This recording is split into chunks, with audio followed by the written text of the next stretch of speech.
নমস্কার বন্ধুরা, পুষ্প কিচেনে আপনাদের সবাইকে স্বাগত। আশা করি সবাই ভালো আছেন। আজকের রেসিপি ইলিশ মাছের মাথা দিয়ে মিষ্টি কুমড়োর ঘন্ট। এর জন্য আমি নিয়ে নিয়েছি ইলিশ মাছের মাথা, লবণ হলুদ মাখিয়ে নিয়েছি, আর ডুমো ডুমো করে কেটে নিয়েছি লাল মিষ্টি কুমড়ো, আর নিয়েছি ডুমো ডুমো করে কাটা আলু। এগুলো দিয়ে আমার আজকের রেসিপি হবে। আমার সাথে থাকুন, দেখতে থাকুন। দেখুন, গ্যাসে আমি কড়াই বসিয়ে দিয়েছি। এরপর এতে দিয়ে দিলাম পরিমাণ মতো সর্ষের তেল। সর্ষের তেলটা গরম হয়ে গেছে। এতে আমি মাছের মাথাগুলোকে ভালো করে ভেজে নেব।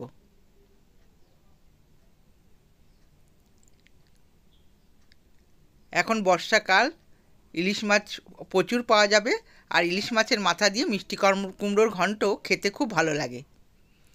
মাথাগুলো ভাজা হয়ে গেছে, এবার আমি তুলে নিচ্ছি।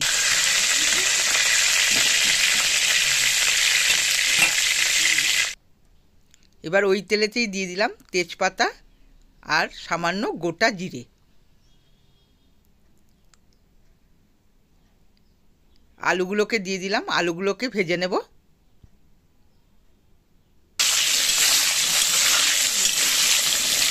আলুটাকেও খুব ভালো করে ভাজতে হবে।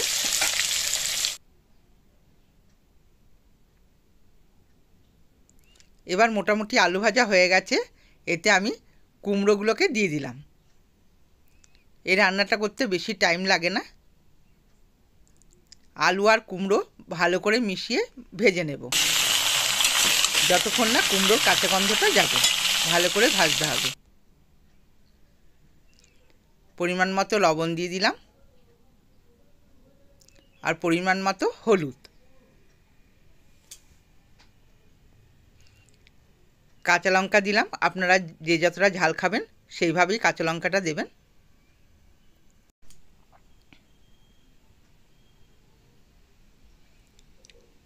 হলুদ আর লবণটাকে ভালো করে মিশিয়ে দেবো কুমড়োর সাথে।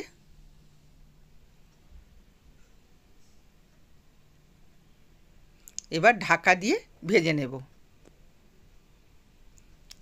ঢাকা খুলে আমি একবার নেড়ে চেড়ে দেবো ভালো করে। 2 থেকে 3 বার ঢাকা দিয়ে আমি এটা ভালো করে ভেজে নিচ্ছি।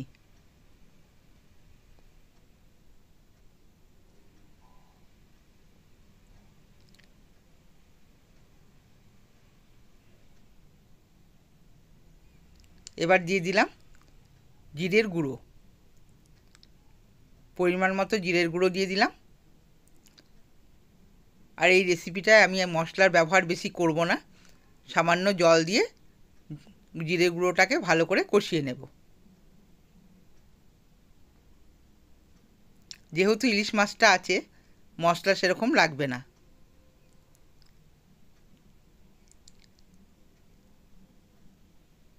বেশি মশলা দিলে মাছের মাথার গন্ধটা পাওয়া যাবে না। আবার আমি ঢেকে দিলাম। এবার ঢাকা খুলে দেখুন, আমার কুমড়ো আর আলু প্রায় সেদ্ধ হয়ে এসছে। এরপর দিয়ে দিলাম মাছের মাথাগুলো। মাছের মাথাগুলো দিয়েও আমি ভালো করে নাড়িয়ে চাড়িয়ে দেব।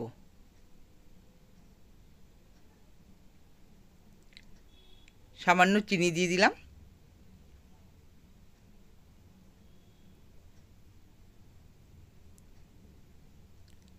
আলু কুমড়োর সাথে মাছের মাথাটাকে ভালো করে মিশিয়ে দেব।